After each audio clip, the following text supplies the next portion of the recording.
Ano nga sa iyo? Ay, makasinod. Mayroong Panginoon. Okay? So, ako po ay tubong Quirino Province. Isa pong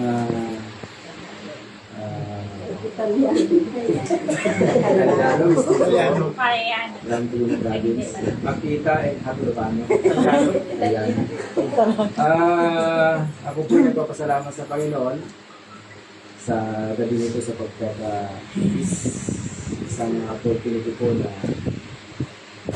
nagalakan ko po bilang isang lingkod ng Diyos na patuloy na makapagbahagi ng ng salita.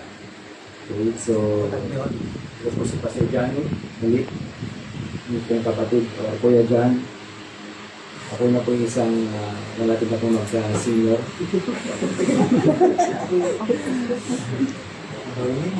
Salamat sa Panginoon. Bago tayo magpatuloy, tayo ko muna manalangin. Maraming Diyos na kapangyarihan sa lahat sa pangalan ni Jesus. Patuloy po akong papasalamat po sa inyo sa gabi nito. Kami po patuloy nagpupuri po sa inyo sa inyo po ng kadakilaan sa buhay ng bawat isa sapagkat muli niyo pong niloob na kami po makarating sa lugar na ito upang kami po magtulong po sa inyo, sumamba po sa inyo sapagkat you deserve, O God, to be praised. Yes. Napapatiwala ko po sa inyo, Panginoon, ang mga oras na ito na amin pong pag-aaral ng itong mga salita, hiniling po namin. Samahan niyo po kami, Panginoon, ng itong banal na Espiritu na ito pong magbigay po sa amin ng sapat na kaunawaan sa bawat salita po ninyo, sa bawat mensahe po ninyo na gusto niyo pong iparating sa aming mga buhay. Yes. Pagpalain po ninyo ang mga kapatirang ito, ihanda po ninyo ang kanilang mga puso't isipan, ang inyong lingkod na gagamitin, patuloy niyo pong ilagay sa inyong kumpanan upang kayo lamang, O Diyos, ang makita at maparangalan sa gabi ito. Salamat po ng marami, purihin po kayo, dakilayan po kayo sa pangalan ng Jesus. Okay, muli po, binabati ko po yung mga lahat ng mga ama ng tahanan. Happy Father's Day.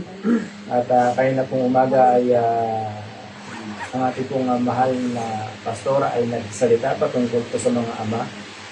And I want to be also retaliate sa gabing ito. Hindi po, parang gusto ko mag-retaliate kasi sabi ko kanina, Father's Day, dapat kami yung nabibigyan na pero parang kami pinagin kanina pero salamat sa Panginoon sa kanya pong mensahe.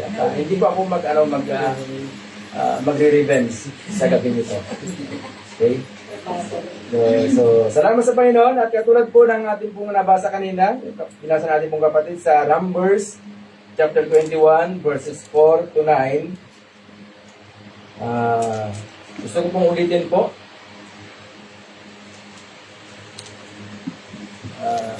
Isang sarili ko. Numbers 21 verses 4 to 9. Ito po ang sinasabi.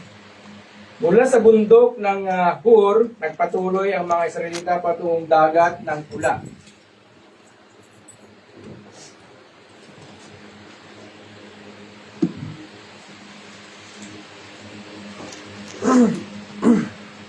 Upang iwasan ang Edom. Subalit, nainip sila sa pasikot-sikot na panghanakbay. Nagreklamo sila sa Diyos at kay Moises. Inilabas mo ba kami sa Ehipto upang mamatay lamang sa ilang na ito? Wala kami makain ni mainom. Suyang-suya na kami sa walang kwentang pagkain ito. Verse 6. Dahil dito, pinadalhan sila ni Yahweh ng mga kamandag o makamandag na ahas at maraming Israelita ang natuklaw ng mga ito at namatay. Kaya lumapit sila kay Moses, sinabi nila, nagkasala kami kay Yahweh at sa iyo. Ipanalangin mo kami na kanyang alisin ang mga ahas na ito. Nanalangin nga si Moses para sa Israel. At ganito ang sagot sa kanya ni Yahweh.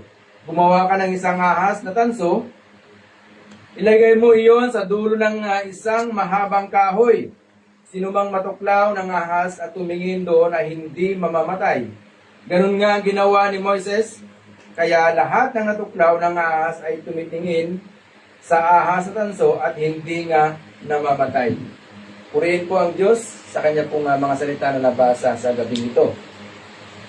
Binigyan ko po ito ng title ng ating pag-uusapan, Understanding the Situation. Okay?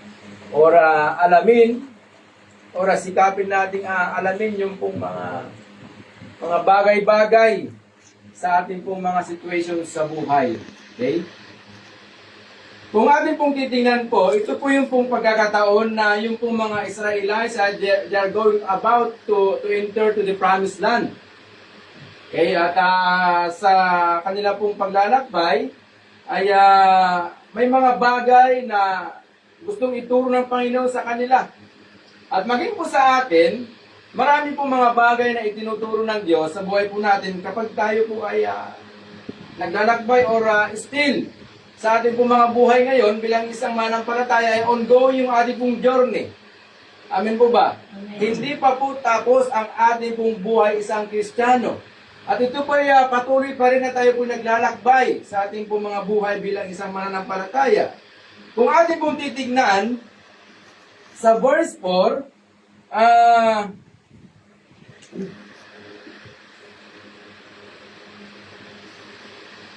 yung pong hari ng Edom ay sa kanila pong paglalakbay ay kanya pong nirefuse yung kanila pong pakikiusap na dumaan sa kanya pong lugar, yung pong Edom. At kasi mayroon pong nagbigay ng sulat ang mga Israelites, yung leader po nila upang makiraan doon po sa kaharian ng Edom or doon sa lugar ng Edom, pero hindi po nila pinahintulutan. At kaya ay sila po nag-travel and sila po ipaikot-ikot at natagalan yung kanila pong paglalakbay at sila po ay nainip. Mahirap po kasi pagka dumating yung time na meron kang ginagawa, hindi mo magawa-gawa. Diba? Ang nature ng isang Pilipino o tao ay mainipin. Kapag medyo mahaba yung pong sermon, naiinip. Kapag medyo mahaba-haba yung testimony ng kapatid, naiinip. Mainipin kasi. Yun po yung minsan nature po natin. Amen. Amen. Aguan kayo mo, mamati kayo. Sa mga Ilocano, sino po mga Ilocano dito? Majority?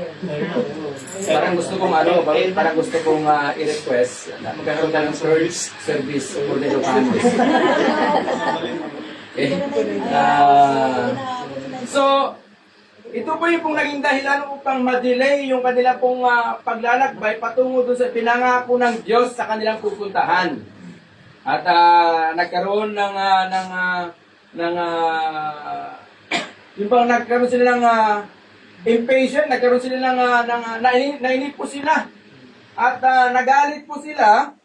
At si Moises ang kanila pong pinagbalingan ng kanila pong situation. Hindi po nila nauunawaan yung kanila pong kalagayan or situation during that time. Sabi ko kanina, kapag kasi hindi mo nauunawaan yung situation mo sa buhay, naiinip ka. Diba? Minsan, sa ating mga trabaho, kapag hindi natin nauunawaan yung ginagawa po natin, yung purpose po natin sa buhay, madali po tayong mainip. At madali po tayong magalit. Kadalasan nakaganap yan sa buhay po natin, yung mga trabaho po natin. Okay? So, they become angry at na-depress po sila. At sa verse 5, nag-complain po sila kay Moises. They said na yung pong inulit din po nila yung kanila pong complaint in chapter 20 ng Numbers, verses 4 to 5. So, sabi po nila dito, sa Numbers, we are the Lord people. You should not have brought us into this desert. Dapat kami po, sabi niya, kami isang tao, kami po mga tao ni Yahweh, people of God. At dapat hindi mo kami dinala sa lugar na ito upang mamatay. They complained to Moses. Okay? And the sad thing, the worst thing, na sinabi po nila, wala silang makain. At hindi naman po tama yun, hindi naman po totoo yun. Kung ating po titingnan dyan, meron silang pagkain. Lamang, hindi po nila ma-appreciate yung ibinibigay ng Diyos na pagkain nila. In fact, yung pong pagkain na ito isang special. Amen. Mana, Coming from God. coming from God, at ito rin po yung pong pagkain na kinakain din ng mga anghel. Sinasabi niyan sa Salmo. Okay, sa Psalm chapter 78 verse 25. Sabi po dito, people ate the same bread that angels ate. Okay? Yung pong pagkain na yon ay yun din po yung kinakain ng mga anghel. Ito po yung mana. At alam po ninyo, yung pong mana, hindi po nila pinaghirapan yan, ibinibigay ng Diyos yan na libre. Ayuda. Yes. Sa Pilipinas, pag nagbibigyan ng ayuda, may reklamo pa rin. Di ba? Pero may magkatawan. Iba-iba rin. Ungrateful. Ungrateful. Kasi hindi sila nakokontento kung ano yung meron sa kanila. Gusto mo yun. So the verse says, God punished them. Pinarusahan sila ng Panginoon dahil po sa kanila pong pagrereklamo.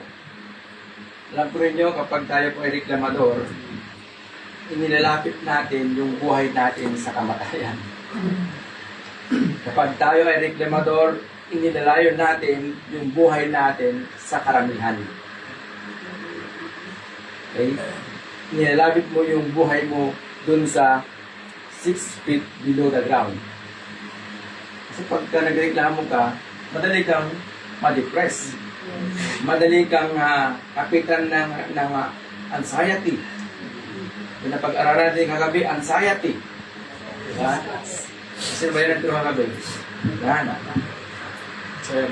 So, nagkaroon po ng pagrereklamo, rebellion spirit, at nagreklamo sila kay Moses at maging po sa Panginoon. Yan po yung pinakamahirap doon. Sila po ay nagreklamo sa Panginoon. Nagreklamo sila kay Moses. Okay? So, ano yung mga bagay na atin pong mapupulot na aral dito sa ating pong kwento ng mga Israelites? Ano yung mga bagay na gustong ipaunawa ng Diyos sa buhay po natin? May tatlo po akong sasabihin po sa inyo sa gabing ito. At tatlong bagay po na gustong ipaunawa ng Diyos sa buhay po natin. Yung pong situation na meron po tayo ngayon. Understanding the situation. Our journey. Una, the Lord allows His people to go through hardship instead of bringing back them to their old life.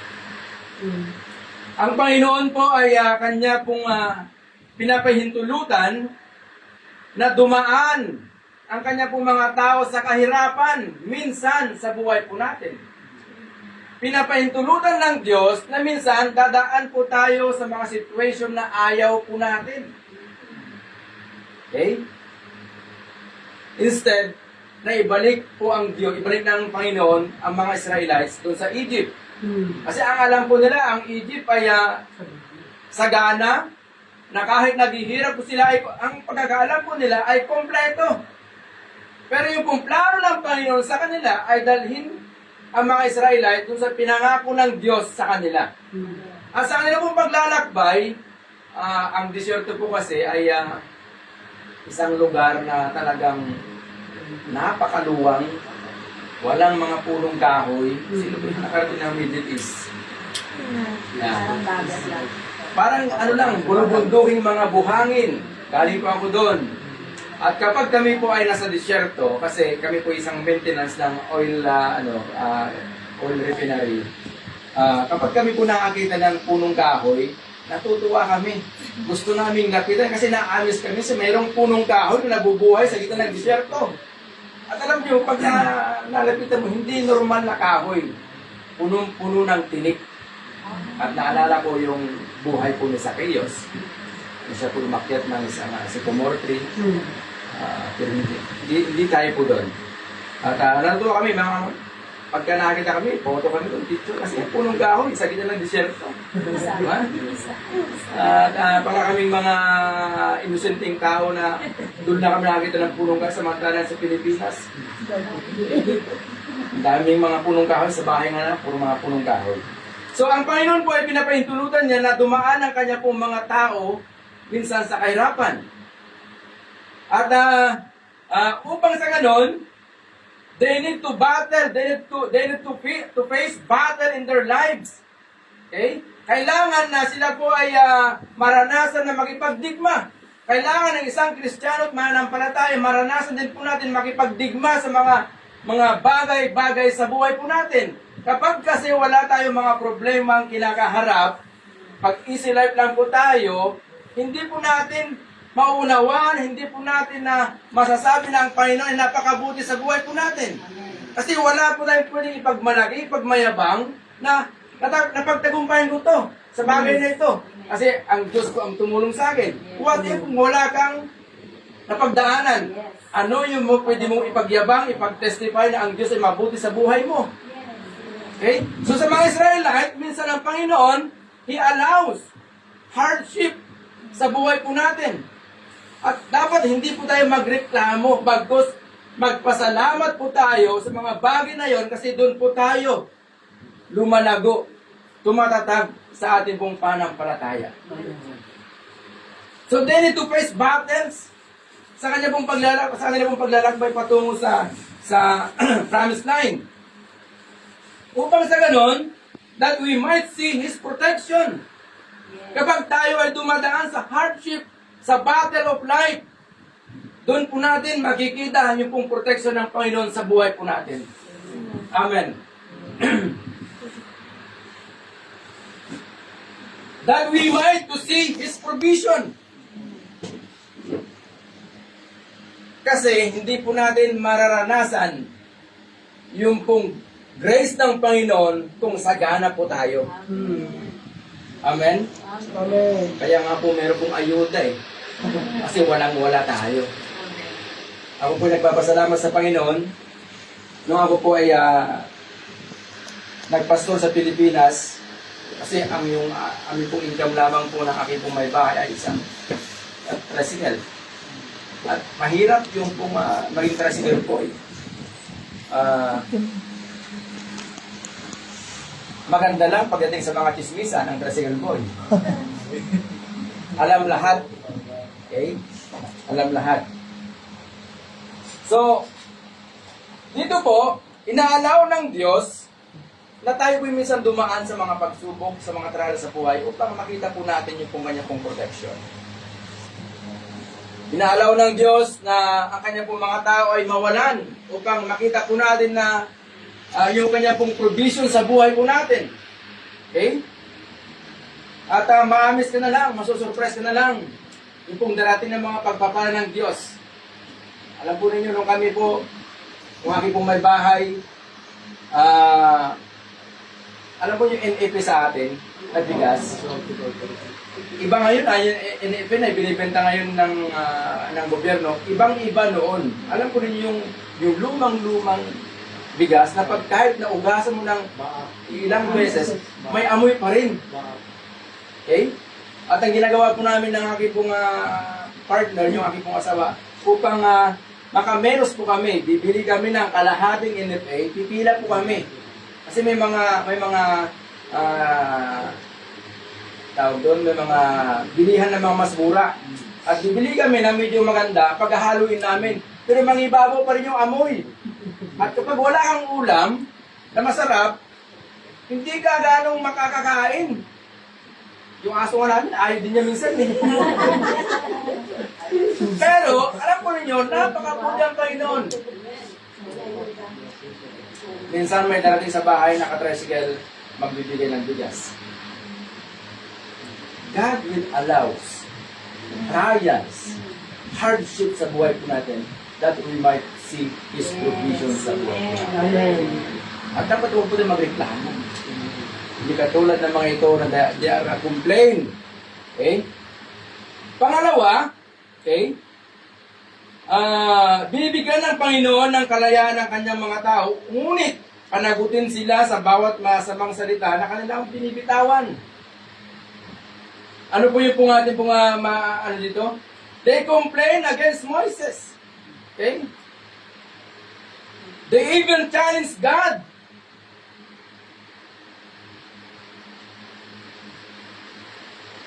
Naparod po ninyo yung pong Titanic.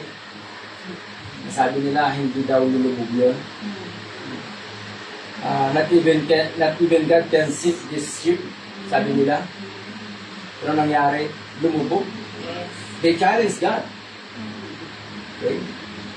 At alam po ninyo, sa Deuteronomio, sabi doon, huwag niyong subukin ang Panginoon.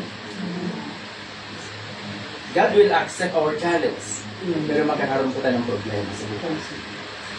Okay? Ang Panginoon ay binibigyan niya tayo ng kalayaan. Naman sabihin po natin, we are free. Pero, bawat bagay natin kung sasabihin, pananagutan po natin yan. Kaya po dito, sabi po nila, nagreklamo sila sa Diyos at kay Moses. Inilabas po ba kami sa Egypto upang mamatay lamang sa ilang na ito? Wala kami makain o mainom. Suyang-suya na kami sa walang kwentang pagkain ito. And God honest them. Lahat ng kanila po mga sinabi against God, against Moses, ang Panginoon po ay nagpadala sa verse 6, nagpadala ito ng mga makamandag na ahas at maraming Israelite ang nagreklaw ng mga ito at namatay. Mga kapatid, we cannot put the Lord, our God, to test. Hindi po natin pwedeng subukin ang Panginoon. Hindi natin pwedeng subukin ang Panginoon. Siya ay Diyos, tayo po ay nilalang lamang niya. At wala po tayong karapatan mag-complain sa Kanya. Wala tayong karapatan na magreklamo sa Kanya. What we do is to understand our situation sa buhay. Dapat pag-aralan natin ano ba yung sitwasyon natin. Yung ating pong paglalakbay, ano ba yung sitwasyon natin. Alam po niyo, kung puro po tayo reklamo sa buhay, wala pong mangyayari. At maging po sa mga trabaho po natin. Kung puro tayo magreklamo sa mga ginagawa po natin sa trabaho po natin, walang matatapos. At hindi po tayo happy sa buhay po natin. Maghabol yan, pulubot ang loob mo pag hindi ka masaya sa ginagawa mo. Amen. Kapag laging kumukontra ka sa amo mo, the whole of your contract, pag laging ganun, kahit na mas matanda siya, mas bata ka, pagkatapos ang kontrata mo, mas matanda ka na kaysa kanya. Kasi hindi ka na nakahangiti. Hindi ka na masaya. Stress ka lagi. Pero kapag naunawaan po natin yung situation natin sa buhay, madaling gawin, very smooth yung ginagawa po natin. Why? Kasi naunawaan mo yung situation mo sa buhay. Yung paglalakbay mo, alam mo Amen. na ganito yung sitwasyon natin. Bilang isang mga parent, kailangan natin gampanan yung pagiging role natin ng mga magulang. Kapag nagpapadala tayo, puro reklamo. Pero magpapadala ka rin lang. Aray. Kasi role mo yan eh. You need to understand your situation. Aray ko, aray ko. Amen! Aray ko, aray ko. Okay. Alam po ninyo, Paawa yan. kailangan po natin i-respeto ang Panginoon sa buhay natin. We need to respect God, fear God, and obey God sa buhay natin. Hindi ka magpapatama. Sabi po doon. Pangatlo and lastly, yung prayer po nila sa verse 8 and 9, sabi po, 3 and 7, kaya lumapit sila kay Moises, sinabi nila, nagkasala kami kay Yahweh at sa iyo. Ipanalangin mo kami na kanyang pailisin ang mga ahas na ito. Nanalangin nga si Moises para sa Israel. But, ganito ang sagot sa kanya ni Yahweh. gumawa ka ng isang ahas na tanso, ilagay mo sa dulo, sa iyong dulo ng isang mahabang kahoy, sinumang natuklaw ng ahas na tumingin dito, hindi mamamatay. Let's see tingnan po natin. Yung kanila pong prayer na alisin, okay?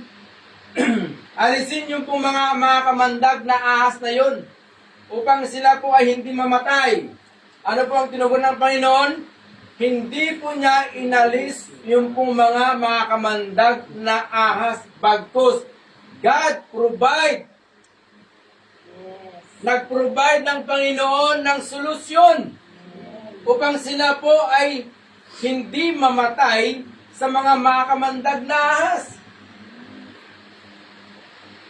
Dapat ang panalangin po natin, mga magulang kapatid,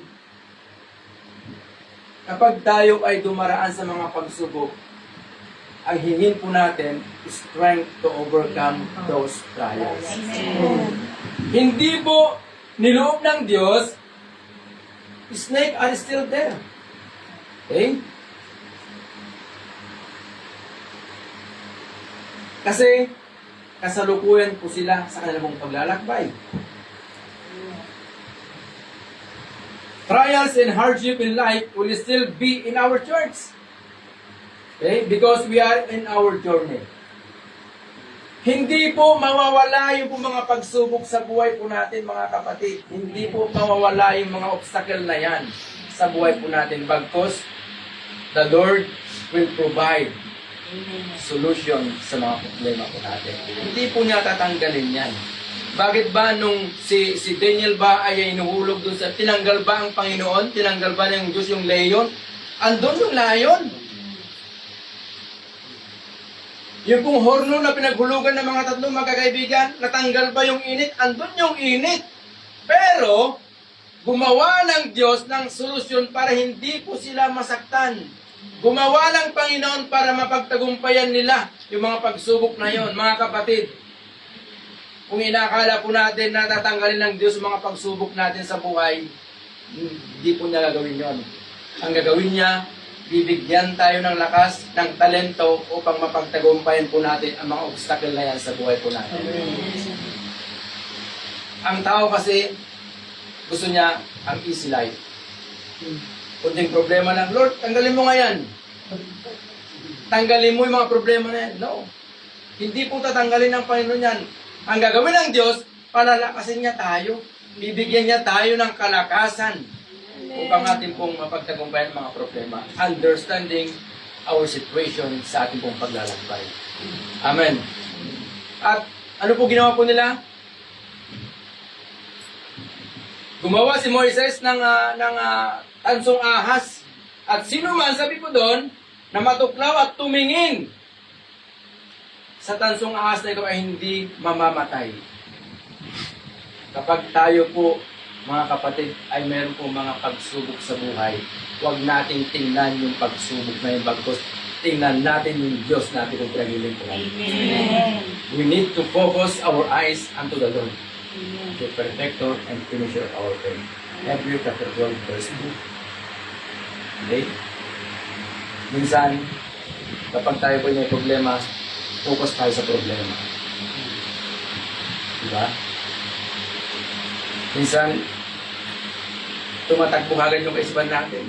Solusyon ka agad. Yung sarili nating pamamaraan. Pero sabi po noon, ang Panginoon, kapag tayo po ay nagkakaroon ng problema, tingnan natin ang ating pong Panginoon Jesus.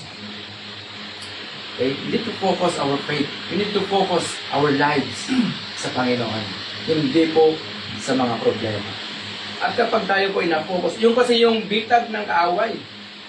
Gusto nyo ng kaaway na i-focus natin yung mga problema po natin. I-focus natin yung mga mata natin sa problema natin upang sa ganon, magtatagumpay po siya. Pero, never po na magtatagumpay ang kaaway kapag nakafocus po tayo sa ating Panginoon. At hindi po tayo maano ni kailanman kapag tayo po ay nakafocus sa Kanya. Kapag yung ating po pananampalataya ay nakafocus sa Kanya, hindi po tayo magkakaroon ng problema. God will make a way. Amen. God will make a way Diba? When Moses, He will make a way. He will make a way. We need to understand our situation sa ating pong paglalakbay. Mga kapatid, sa gabi nito, kailangan po natin alalahanin, unawain yung mga buhay po natin, yung mga situation po natin sa kasalukuyan. God allows hardship sa buhay po natin that we might see His protection, His provision sa buhay po natin. At ang lahat ng ating mga ginagawa, mayroon pong mga karampatan, sukat yan, sa bawat ginagawa po natin. Hindi po natutulog ang Diyos. Okay? Hindi po natutulog. Lahat ng ating mga ginagawa, alam ng Diyos yan. Nakikita ng Panginoon yan. Okay? So, kailangan po natin na i-focus po natin ang panalangin po natin sa Panginoon. Bigyan niya tayo ng kalakasan. Bigyan niya tayo ng wisdom upang tayo po ay magtaluntay sa mga pagsubok natin at pinagdanas. Amen? At yun po ang ginawa ng Panginoon sa mga Israelite. Did not remove yung po mga poisonous blood as bagpos. Ang ginawa po niya, gumawa siya ng solusyon upang hindi po sila mapahamak. Ganun din po ang Panginoon. Kung nagawa niya noon sa kanya pong mga tao, sa mga Israelites, sa kanyang bayan, pwede rin niyang gawin sa buhay po natin, sa buhay mo, sa mga oras na ito. Amen? We need to understand yung situation po natin sa buhay. At huwag po tayong matakot, huwag po tayong mawalang pag-asa kapag tayo dumaranas sa mga pagsubok sa buhay. What we need to do is to focus our eyes to the Lord. Amen. Salamat po sa Panginoon sa gabi ito. At nawa ay nagkaroon po tayo ng konting aral sa mga kanya pong mga salita sa gabi ito. Tayo po yung manalangin. Maraming Diyos, patuloy po kami nagpapasalamat po sa inyo sa gabi ito. Salamat po Diyos sa inyong mga salita. Ang dalangin ko po Panginoon sa mga kapatiran ito, patid po ninyo kanila pong mga pinagdadaanan at dalangin ko po Diyos na tulungan niyo po sila sa kanila pong mga buhay kung sila man po Diyos ay nakakaranas ng mga pagsubok, hardship sa buhay. Dalangin ko po Panginoon na sa kanila pong paglalakbay, sa kanila pong paglakad bilang mananampalataya, sa kanila pong paglatid po sa inyo. Lord, help them, Father God, na kanila pong i-focus ang kanila pong mga mata sa inyo. Na hindi po sa mga trials, na hindi po sa mga problema.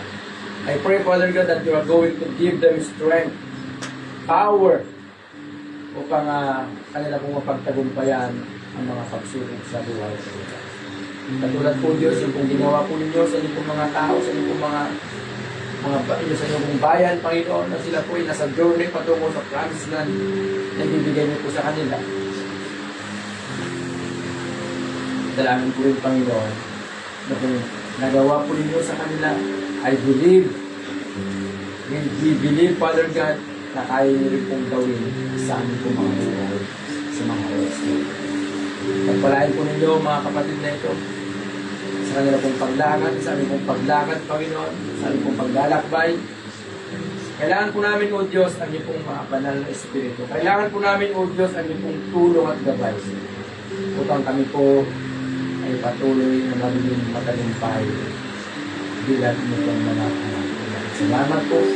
Pagiging po kayo. Nakilahin po kayo sa mga